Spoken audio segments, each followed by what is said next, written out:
Yo, I'm Bob. Into Marvel, happen to be totally blind since birth, talking about X-Men 97, Season 1, Episode 9, Tolerance is Extinction, Part 2 of 3. This one premiered on May 8th in 2024. Spoilers ahead. If you haven't watched the episode, I'd advise you to do that. That being said, jumping right in, and you were warned.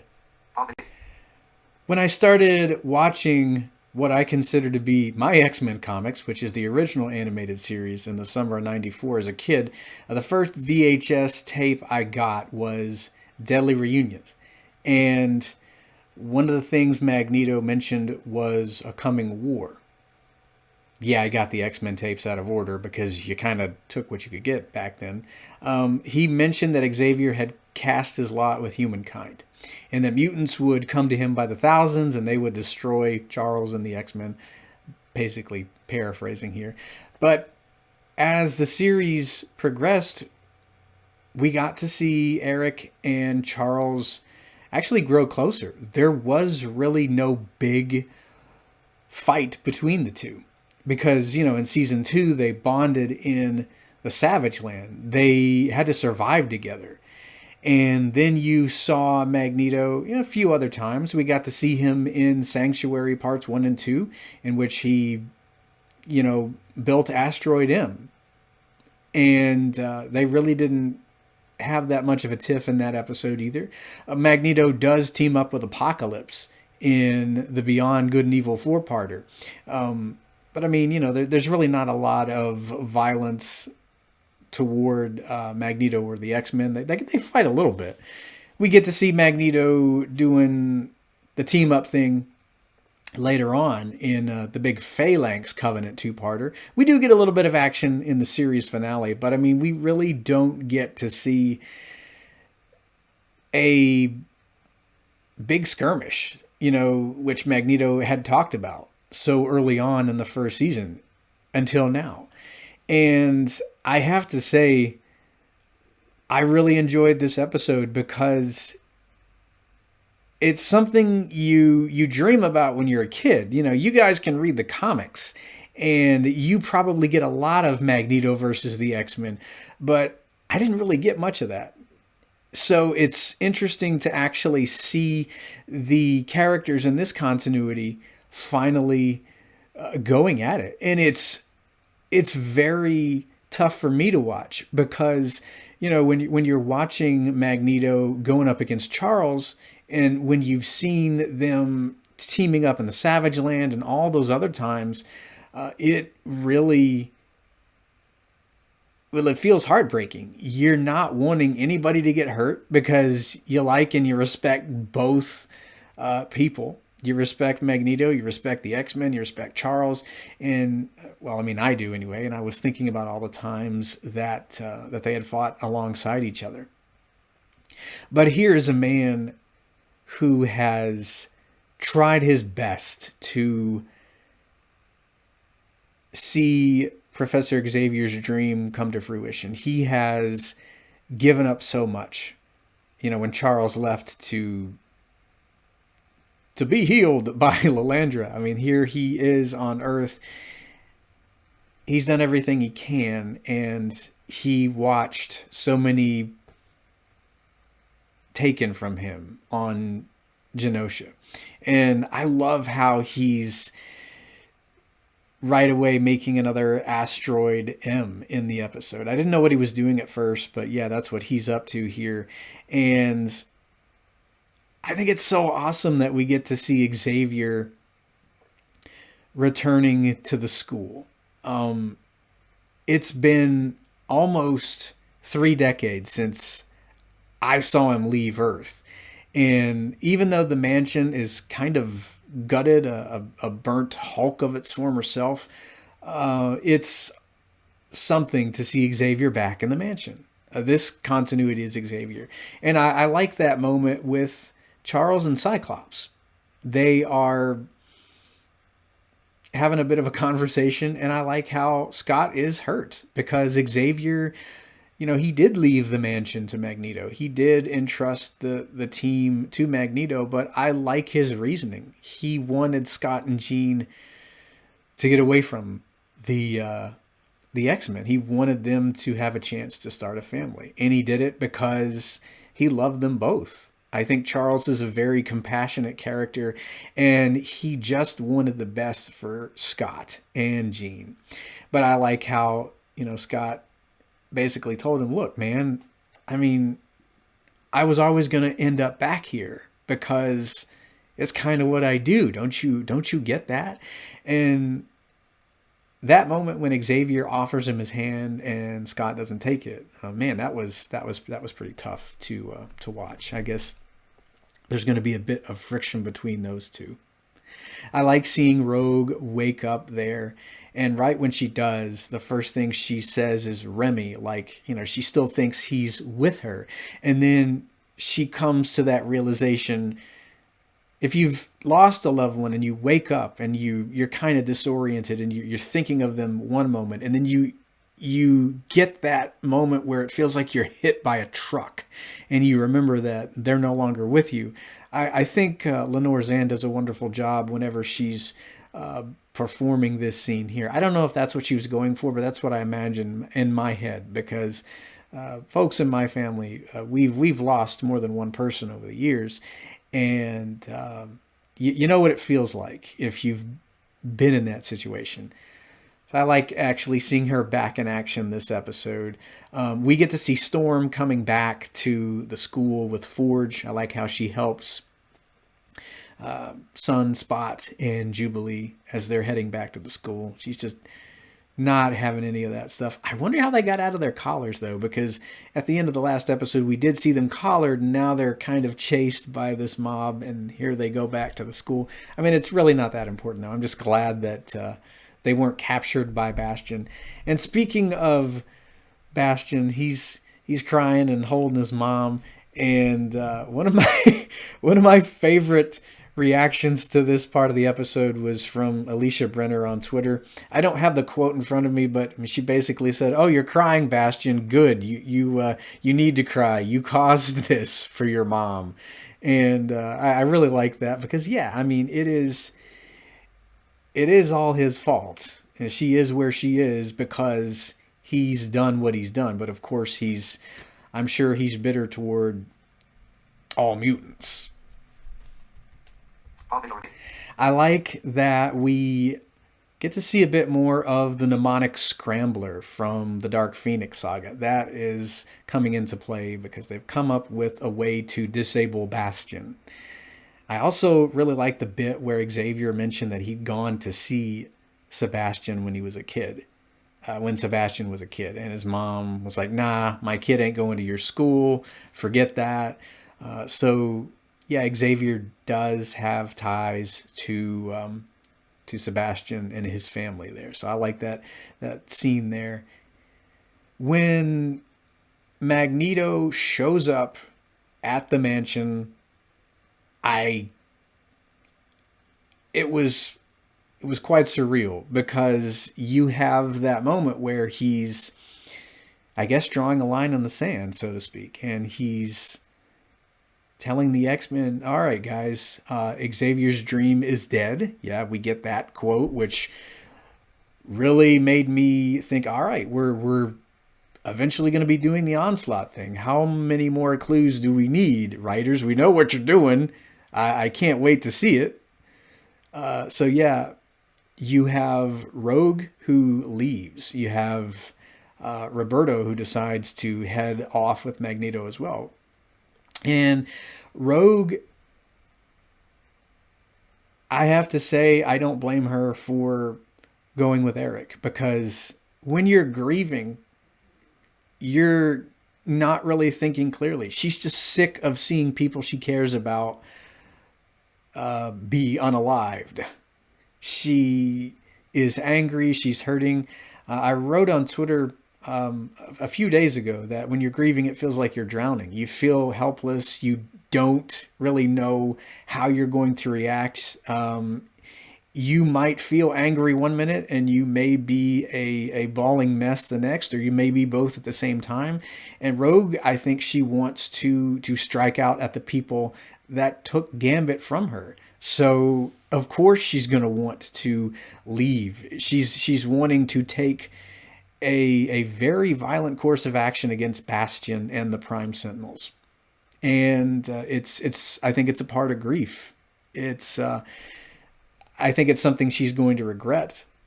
But yeah, off she goes with Roberto and Magneto, and what a great scene that was.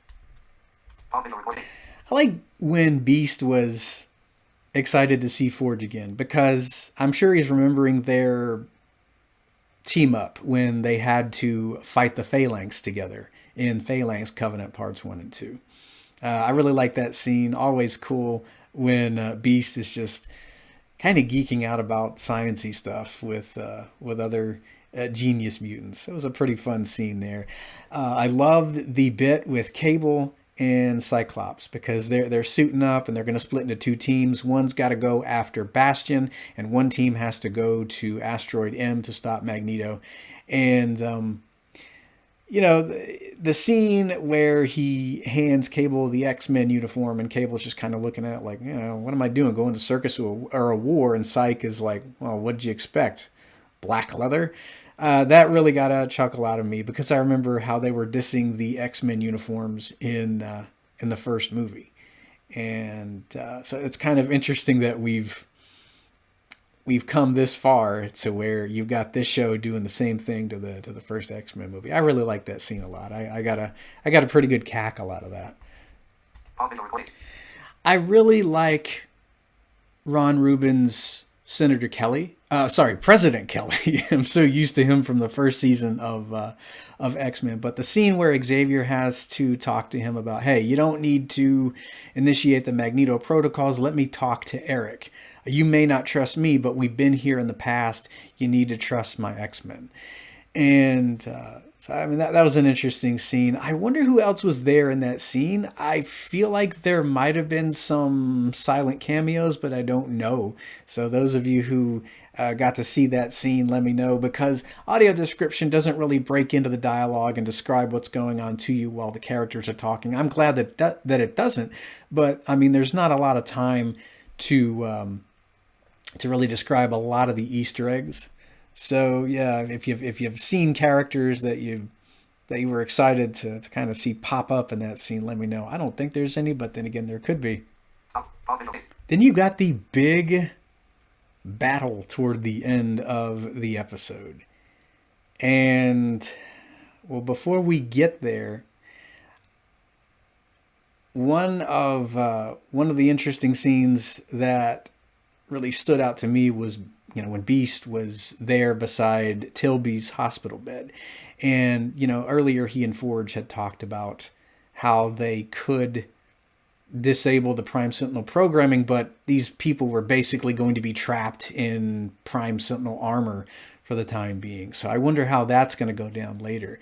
I don't know if Beast is going to... I don't know, maybe Tilby might come around. Maybe she'll have a thing for Beast. I want to see Karli show back up in the show from the animated series season 2. I feel like Hank should kind of wind up with Karli. But then again, maybe Karli's moved on too. I don't know. But yeah, it's interesting to see Beast showing compassion there at Tilby's bedside. I don't really know if she did have a whole heck of a lot of hatred for mutants. I couldn't really tell what all she was about. I tend to think she was getting close to Hank just for journalism's sake. She's probably trying to make nice with him so she could, get closer to the X-Men, probably get some juicy details. I don't know. That was one thought that I had. So you've got both teams splitting up, and we've got that big fight scene where Bastion, as he's kind of encased in all that wiring, he unleashes his Sentinels. And I loved when Morph, of course, transforms into the Hulk, and he's just kind of going nuts on one or two Sentinels. I think he decapitates one, and he does the tornado thing. You've got Beast, who decides to use a Sentinel hand to hit another one. It's just a fantastic scene. Cable is doing his thing with his rifle there. Then you've got the other X-Men. I think Wolverine, Cyclops. you have Scott, you have Jubilee, and they all head to Asteroid M to stop Eric. I never would have expected Rogue to be on Eric's side in this continuity. That is something that, well, I mean, right when it happened, it made perfect sense to me. But yeah, seeing her on opposing sides, that is quite a tough scene to sit through. It's also, I think, heartbreaking because, like I said earlier, Charles and Magneto have been through a lot since since the original animated series began. And now they're kind of right back where they started when we see them fighting in Deadly Reunions there. So you've got Sinister showing up. He surprised the heck out of me. I'd forgotten that he was kind of doing stuff until he just pops up there and started attacking Jean. And I love Sinister kind of going nuts in this animated series. In the original series, he just fires blasts at people, but here, I mean, he's using the ribbons from his cape, I think, to go after Jean. He can, well, the audio description track says he liquefies and then he solidifies again. I don't know if he's actually turning into the sand or if it's more like, I don't know what he's made of in this continuity, but yeah, he's doing a lot of stuff. He's really going after Jean, kind of teasing her about knowing when he switched Madeline, and Jean wants her to, I guess, be distracted, kind of psyching her out a little bit to see if he can't do some damage. And when she just starts throwing all the bowling balls and the jukebox at him, I love that scene because he's just kind of groaning and crying out as he's being hit by this, no pun intended, this onslaught of stuff that she's throwing at him. I love that scene because, I mean, he's captured her in the original show and she's just kind of tired of his crap by now. And she's just throwing a whole bunch of stuff at him. I like when Morph decides to go into Bastion's little warehouse and Bastion immediately knows it's not Sinister. It kind of zaps Morph, and here comes Beast with a mnemonic scrambler. He gets shocked, and so yeah, they're not shutting Bastion down that easily. He's still got his Sentinels going after the X-Men. Just a lot of stuff going on toward the end of this episode. And then we got the scene where Sinister is controlling Cable's mind, and he's going full force against Jean here. And I don't think they're going to, perish in the explosion there. I think they'll probably be okay. I feel like enough people have kicked the bucket in this show enough already, but we'll see. I'm thinking they'll probably be okay though. So yeah, Sinister has what he wants. I'm not sure what he's going to use Cable to do. I know that in the comics, Strife, Cable's clone, is created in a different way, but I'm wondering if Sinister might want to do that in this continuity. Maybe he's the one who actually creates Cable's clone. I don't know though.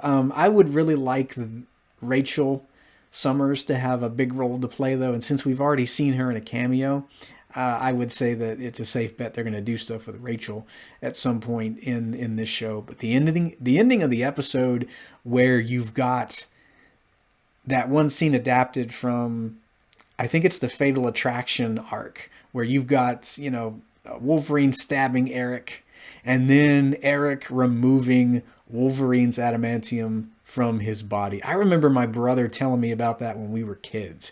And I remember quite a few folks at school just baffled by that scene. It was just like whenever somebody would mention Wolverine, when I was a kid, it was always, oh, did you hear about that part in the comics, Bob, where they they tore Wolverine's adamantium out and he was actually fine? And I was like, wow, okay, this guy can really put that healing factor of his to good use.